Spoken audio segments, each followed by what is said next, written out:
আমাদেরকে সবচেয়ে ভালোবাসেন আমাদের রব আল্লাহ। সত্যিকারের ভালোবাসার ডেফিনেশনটা হচ্ছে যে আপনি নিঃস্বার্থভাবে কাউকে ভালোবাসেন। আমাদের আশপাশে যারা আছে, যারা হালাল, ইভেন হালাল, আমার মা, আমার বোন, আমার বাবা, আমার স্ত্রী, আমার ছেলে, আমার মেয়ে, এদেরও যদি কখনো স্বার্থে আঘাত পড়ে, দেখবেন সেও আপনার পাশ থেকে সরে যাচ্ছে। এমন হয়নি কখনো? আপনার বন্ধু, আপনার ব্যবসার পার্টনার, আপনার বস, আপনার কলিগ, ওদের স্বার্থে আঘাত হলে ওরাও সরে যাচ্ছে পাশ থেকে, জিগরি দোষ সরে গেল পাশ থেকে, হয় না এমন? ভালোবাসা দুই প্রকার। বলেন কয় প্রকার? আমার সাথে বলেন, এখানে শেষ করে দিব 10টা মিনিট। ভালোবাসা কয় প্রকার? একটা হচ্ছে নিঃস্বার্থ ভালোবাসা। কি স্বার্থ? কোনো স্বার্থ নাই, নিঃস্বার্থভাবে ভালোবাসা। একটা হচ্ছে কোনো না কোনো স্বার্থ জড়িত আছে এমন ভালোবাসা। আপনার স্ত্রীর চাহিদাও যদি আপনি পূরণ করতে ব্যর্থ হন, দেখবেন স্ত্রীর সাথে আপনার গন্ডগোল লেগে যাচ্ছে, যদিও সে হালাল বৈধ। তাই না? এমন হয় না অনেক সময়? আমি তো অনেকদিন বলেছি, অনেকদিন আগেও বলেছি, 5 বছর 6 বছর আগে, যে মানুষ আসলেই মানুষের অবস্থানকে মূল্যায়ন করে। ভিতর থেকে মানুষকে শুধু মূল্যায়ন করে আল্লাহ রাব্বুল আলামিন। না হলে কি হতো? এই যে এত অন্যায় আমরা করেছি, আল্লাহ পাক কি আমাদেরকে ছেড়ে দিয়েছেন, ফেলে দিয়েছেন, গজবে ধ্বংস করে দিয়েছেন? এই যে আল্লাহ পাক যে আমাদেরকে মহব্বত করেন, ভালোবাসেন, তার প্রমাণ এগুলো। আল্লাহ পাক চান যে আমরা যেন ফিরে আসি।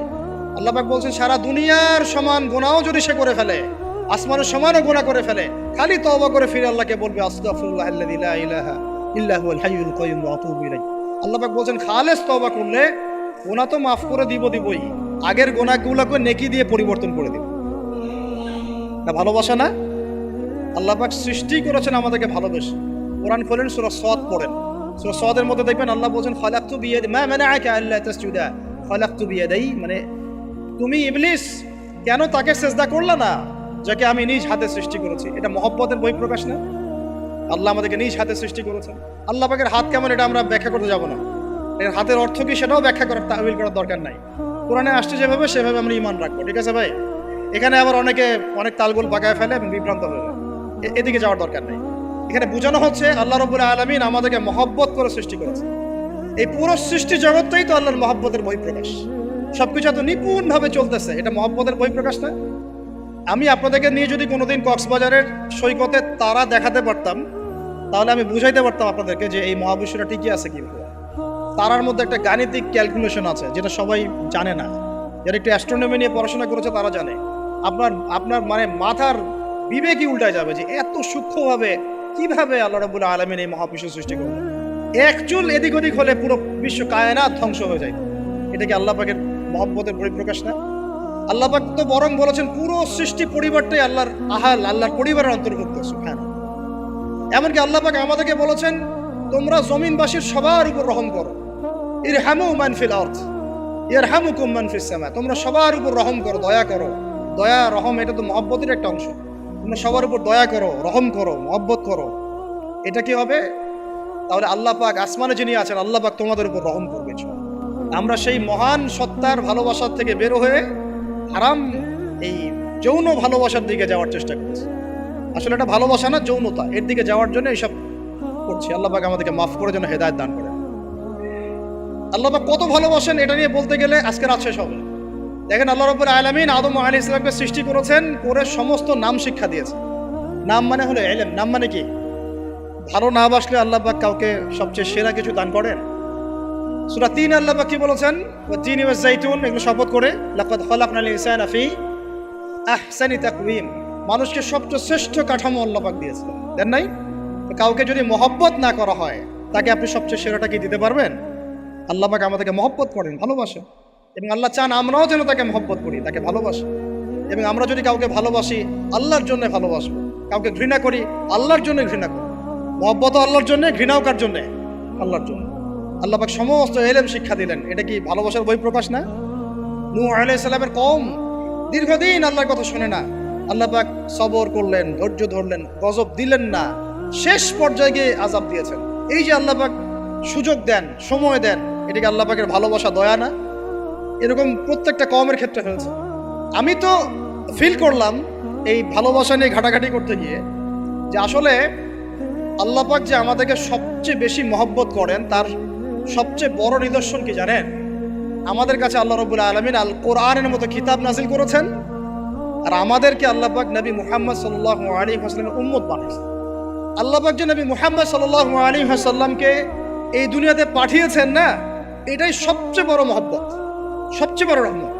কারণ তার সুন্নতে এমন কিছু নাই যেটা আপনি খুঁজে পাবেন না। আর তিনি আমাদেরকে যে মহব্বত করতেন, মুহাম্মদ সাল্লাল্লাহু আলাইহি ওয়াসাল্লাম আমাদেরকে যে মহব্বত করতেন, তিনি আমাদেরকে বলতেন যে আমরা তার ভাই। আমরা তার কি ভাই? মানে কি মায়ের পেটের ভাই? এটা বোঝানো হয় না। একটা হাদিসে তিনি বলেছেন আমি তো পিতৃতুল্য। তার মানে কি সত্যি সত্যি বাবা সন্তানের সম্পর্ক? রুহানি পিতা। তিনি কি ইমাম নন? তিনি ইমাম, তিনি নেতা, তিনি আমাদের শিক্ষক, তিনি নবী। তো তিনি আমাদেরকে যে মহব্বত করতেন, তিনি একদিন বলছিলেন নবী সাহাবীদের সামনে, কাশ আমি যদি আমার ভাইদেরকে দেখতে পেতাম। সাহাবীরা বলছেন, ইয়া রাসূলুল্লাহ, আমরা কি আপনার ভাই না? তখন নবীজি বলছেন, না, তোমরা আমার সাহাবী। আমার ভাই তারা যারা আমাকে না দেখেই আমার প্রতি ঈমান নিয়ে আসবে। প্রত্যেক নবীকে আল্লাহ পাক একটা দোয়া করার চান্স দিয়েছে। কয়টা ভাই? এমন একটা দোয়া যেটা করলে আল্লাহ পাক কবুল করবেনই করবেন। করলে আল্লাহ পাক কি করবেন? অবশ্যই কবুল করবেন। নবী সাল্লাল্লাহু আলাইহি ওয়াসাল্লাম বলছেন যে সমস্ত নবী এই দোয়াটা পৃথিবীতে করে ফেলেছে। আমি এই দোয়াটাকে মুলতবি রেখেছি যে কাল কিয়ামতের মাঠে আমি আমার উম্মতের জন্য সুপারিশ করব ইনশাআল্লাহ। এবং নবী সাল্লাল্লাহু আলাইহি ওয়াসাল্লামের সুপারিশে বহু কবিরা গুনাহগার মুসলমান যারা জাহান্নামের ফয়সালা হয়ে গেছে, তাদেরকে আল্লাহ পাক কিছুটা শাস্তি ভোগ করালে হলেও আবার জান্নাতে নিয়ে আসবেন। তিনি আমাদেরকে মহব্বত করেন না? করতেন না? চিন্তা করেন তাহলে আমরা তার দিনকে কি মহব্বত করলাম, আমরা তার হুকুম হাকামের বিধিবিধান সুন্নতের কি মহব্বত করলাম, চিন্তা করেন। একটা হাদিসে নবীজি স্পষ্ট করে বলছেন এটা আমাদের জন্য একটা কষ্টি পাথর। এটা একটা কি কষ্টি পাথর। তিনি বলছেন লা ইউমিনু আহাদুকুম, তোমাদের মধ্যে কেউ মুমিন হইতে পারবে না। কি হইতে পারবে না? মানে প্রকৃত মুমিন হইতেই পারবে না তোমরা। এ আমার উম্মত, তোমাদের মধ্যে কেউ প্রকৃত মুমিন হইতেই পারবে না যতক্ষণ না হাত্তা আকুনা আহাব্বা ইলাইহি মিন ওয়ালিদিহি ওয়ালাদিহি ওয়ান নাসি আজমাইন, যতক্ষণ না আমি মুহাম্মদ সাল্লাল্লাহু আলাইহি ওয়াসাল্লাম তোমাদের কাছে নিজের কি সন্তান, নিজের বাবা মা এবং সমস্ত মানব জাতির থেকে বেশি প্রিয় না হচ্ছে। হাদিসটা আবার বলি, নবীজি বলছেন কেউ ততক্ষণ পর্যন্ত প্রকৃত মুমিন হতে পারবে না যতক্ষণ না আমি মুহাম্মদ সাল্লাল্লাহু আলাইহি ওয়াসাল্লাম তার কাছে তার সন্তান, তার পিতা, এমনকি সমস্ত মানব জাতি থেকে বেশি প্রিয় না হচ্ছে। আমরা যারা আগামীকালকে এইটার প্রিপারেশন নিয়েছি, আসলে কি আমাদের কাছে নবী প্রিয় বেশি না আমাদের দুনিয়ার স্বার্থ বেশি প্রিয়? যারা এগুলো করবে তাদের কাছে কি সত্যি নবী প্রিয়? তাহলে তারা করতে পারতো না। যদি নবী আমাদের কাছে সবচেয়ে বেশি প্রিয় না হয়, আমরা মুমিন হতে পারছি না। আর যাদের কাছে নবী প্রিয় তারা কখনো এমন হারাম কাজে যেতে পারবে না। যারা যাচ্ছে তারা কখনোই নবীকে ভালোবাসে না, কোশ্চিনকালেও না। শোনেন, উমর রাদিয়াল্লাহু আনহুর নাম শুনেন নাই? বললে অনেক কথা ভাই, অনেক কথা, কোনটা রেখে কোনটা বলে। উমর রাদিয়াল্লাহু আনহু একদিন এসে বলছেন খলিফাতুল মুসলিমিন, মুসলিমদের তিনি খলিফা। জান্নাতের সুসংবাদপ্রাপ্ত 10 জন সাহাবীর একজন। জান্নাতের সার্টিফিকেট পেয়েছেন পৃথিবীতে কয়জন সাহাবী? একটা হাদিসে একসাথে 10 জন। ওই 10 জনের অন্যতম একজন, যিনি এমন শাসন ব্যবস্থা পৃথিবীতে প্রতিষ্ঠা করেছিলেন যার মতো মিসাল এখন পর্যন্ত পৃথিবীতে আর দেখা যায় নাই। একটা হাদিসে আসছে যে রাস্তা দিয়ে ওমর হাঁটে ওই রাস্তা দিয়ে শয়তান হাঁটে না। কি বুঝলেন? শয়তান যদি দেখে ওই যে ওমর, ও আর ওই যাবেন ওই রাস্তা। এই হচ্ছে ওমর ইবনে খাত্তাব।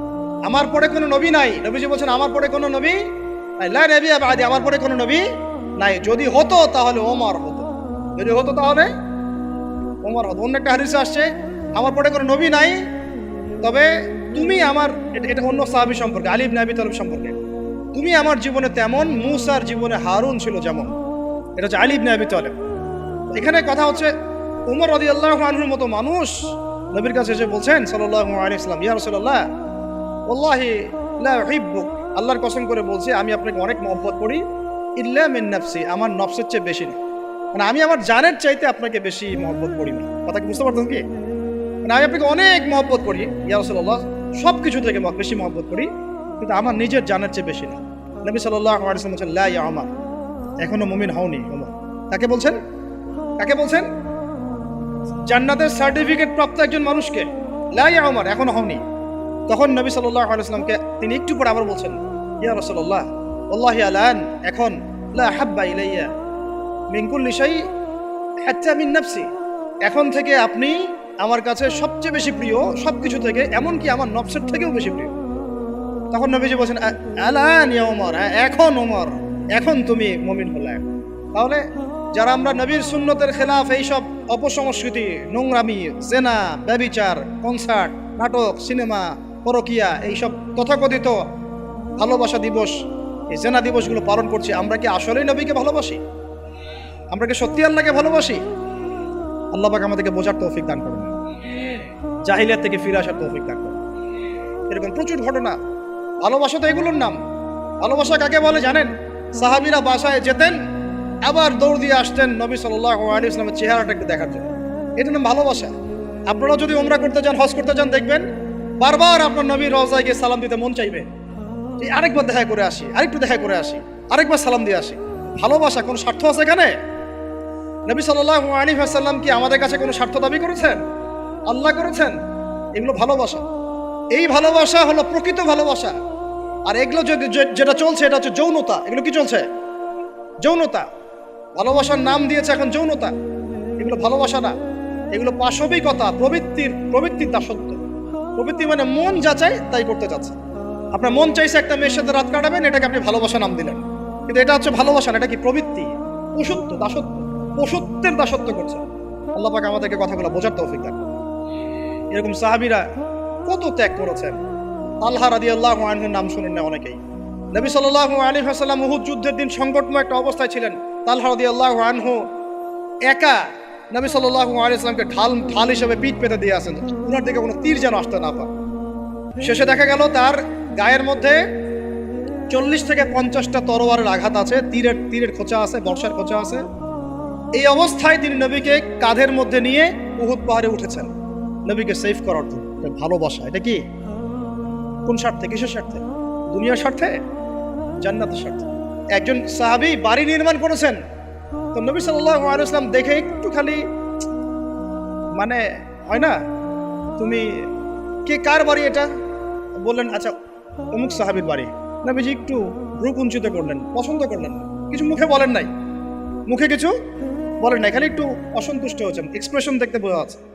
তখন ওই সাহাবীকে জানানো হলো, তোমার বাসার সামন দিয়ে তো আল্লাহর নবী সেদিন হেঁটে গেলেন, তারপরে আমার বাসা দেখে, তোমার বাসা দেখে আল্লাহ নবী সাল্লাল্লাহু আলাইহি ওয়াসাল্লাম অসন্তুষ্টি প্রকাশ করেছিলেন। মুখে কিছু বলেন নাই, এক্সপ্রেশন ছিল একটু অসন্তুষ্টি। 3 দিনের মধ্যে সেই বাড়ি ভেঙে গুড়িয়ে দিয়েছে।